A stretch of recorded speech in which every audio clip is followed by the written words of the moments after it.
যৌনকর্মীকে আমি যদি শ্রমের মর্যাদা দেই সে কিন্তু শান্তি পাবে না। হয় অপহরিত করা হয়েছে, নয় প্রেমের ফাঁদে ফেলা হয়েছে, নয় প্রবঞ্চনা করে এখানে ঢুকানো হয়েছে, কেউ এখানে আসেনি। ওনারই তো বলতেছিলাম যে আসলে যৌনকর্মীরা তো আমি বলবো যে টর্চার্ড অ্যান্ড অ্যাবিউজড।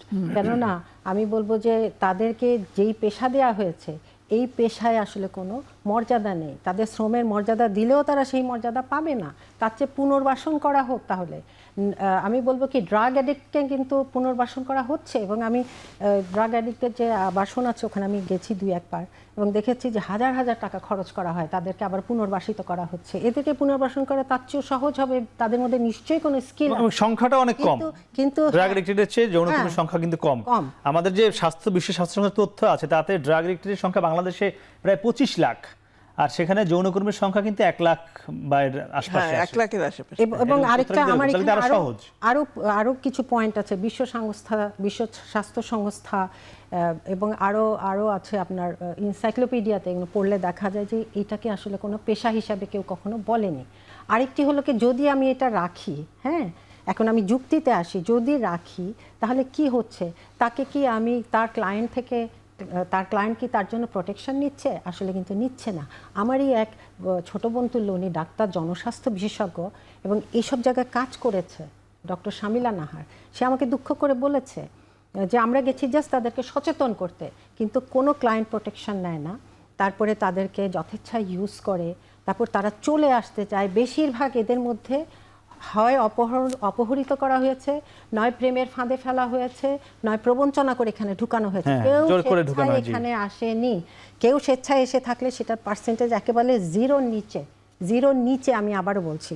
এবং আরেকটা জিনিস বলবো যে যদি প্রোটেক্টেড না হয় তারা ক্লায়েন্ট থেকে, তাহলে HIV, এইডস থেকে এবং STD, সেক্সুয়ালি ট্রান্সমিটেড ডিজিজ, এগুলো থেকে কি আমরা বাঁচাতে পারবো? তার শ্রমের মর্যাদা দিয়ে কোনো লাভ হলো না। তাহলে সে তো নিজেই বাঁচতে পারবে না। তারপর যখন সে প্রৌঢ় হয়ে যায়, সে কাঁদতে থাকে যে আমি এটা আর পারি না, এই পেশাটা আমি পারছি না।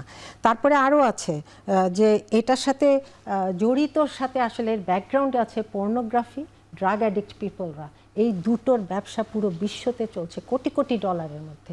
ওরা কোনো দিন চাইবে না যে এটা উচ্ছেদ হোক। কাজে আমাদের কিন্তু মূলে হাত দিতে হবে। যৌনকর্মীকে আমি যদি শ্রমের মর্যাদা দেই সে কিন্তু শান্তি পাবে না। আমি যে প্রশ্নটি করেছিলাম যে ইনক্লুসিভ কমিশন করা যেত কিনা, জি অবশ্যই, কারণ প্রয়োজন ছিল কিনা আমি মনে করি প্রয়োজন ছিল। এখানে আসলে বিভিন্ন আপা বলছিলেন কিন্তু তারা সজ্ঞানেই রাখেনি, এটিও বলছিলেন ওনাদের, কারণ আমরা 150 সদস্যের কমিশন তো করতে পারি না। আপনি 10 জনে একজনকে রাখার প্রয়োজন মনে করেননি?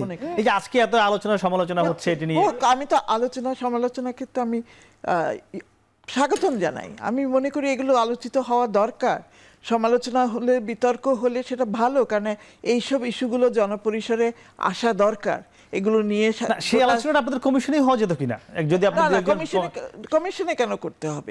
এখন আমরা রিপোর্ট দিয়েছি, রিপোর্ট পাবলিকে মানুষ আলোচনা করছে, মানুষ আলোচনা করবে, সমালোচনা করবে, বিতর্ক করবে, তর্ক করবে, এটা তো স্বাভাবিক। সরি, আরেকটা পয়েন্ট আছে, যেহেতু এটা নিয়ে আমি নিজেও খুব দুঃখিত হই, চিন্তাও করি, কারণ একটা নারীর জীবন নিয়েই তো এই যৌনকর্মী, সেও তো একজন নারী, এবং আমাদের যে কেউ কারো না কারো আসলে বোন বা স্ত্রী। এখন কথা হলো তাদেরকে পুনর্বাসিত করা উচিত এবং এটার জন্য সরকার থেকে স্টেপ নেওয়া উচিত। আরেকটি হলো কি যে 2005-এ আমি একবার একটা ইনভাইটেশনে, এটা ছিল international visitors leadership program in USA, সেখানে স্টেট ডিপার্টমেন্ট থেকে একজন ভদ্রলোক ছিলেন, 2জন অফিসার ছিলেন। তো উনি আমাকে বলছেন, আমি খুব অবাক হয়েছে, এটা 2005-এ, আজ থেকে কত আগে, 20 বছর আগে। জি হ্যাঁ, উনি আমাকে বলছেন যে তুমি কি জানো যে আমাদের ইয়াং জেনারেশনের প্রবলেমটা কি? তা আমি বলছি হ্যাঁ বলো, কারণ তার সাথে তো আমার অনেক কিছুই মিলবে না। সাদা চামড়ার একজন আমেরিকান, সে বললো জানো এটা হলো পর্নো আর ড্রাগ, শেষ করে দিল।